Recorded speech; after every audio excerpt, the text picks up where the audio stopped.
Delikado ang Lakers na bumagsak sa standing sa West. LeBron matatagalan makabalik. Pero bago yan, Lakers kumuha na ng big man at ibinalik nga nila ang dati nilang center na si Kyle Kelly.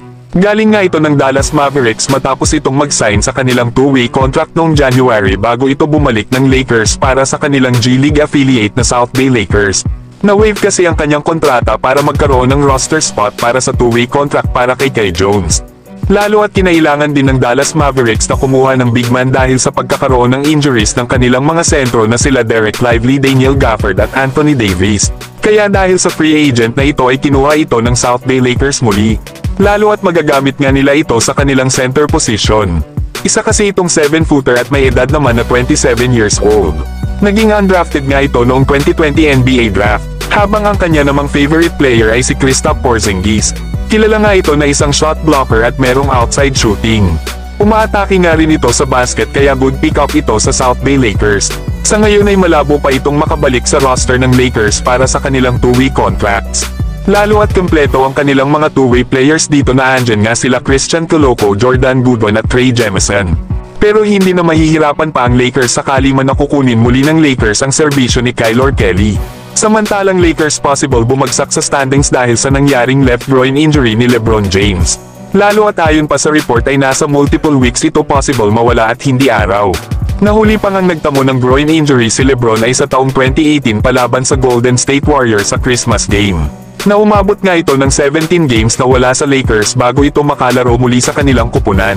Kaya bad news kapag natagalan pa si LeBron bago itong muling makalaro sa Lakers. Dahil panigurado na mahihirapan ang kanilang kupunan na manalo lalo na sa mga top contenders nilang makakaharap. Especially na at may injury din sila Jackson Hayes at Rui Hachimura. Kaya itong sila Luka Doncic at Austin Reeves ang aasahan ngayon ng Los Angeles Lakers. Na ang susunod pa naman nilang laban ay dito sa Brooklyn Nets.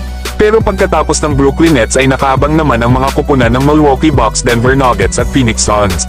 Kaya dito masusubukan si Luka Doncic na kung kaya niya babuhatin ang Los Angeles Lakers nang walang LeBron James. Pero kayo mga idol, ano ang masasabi nyo na matatagalan si LeBron bago makabalik muli sa lineup ng Lakers? Samantalang kung meron namang bad news ay may good news naman sa Los Angeles Lakers. Dahil itong si Luka Doncic ay mukhang sa Lakers na mananatili.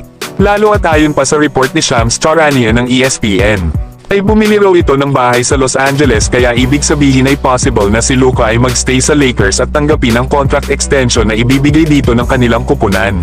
Si Luka Doncic kasi ay may kontrata pa sa Lakers hanggang 2026-27 season kaso meron itong player option.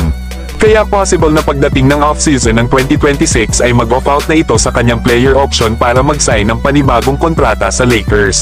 Pero eligible na nga si Luka Doncic na mag-sign ng 4-year $229 million extension dito sa Los Angeles Lakers.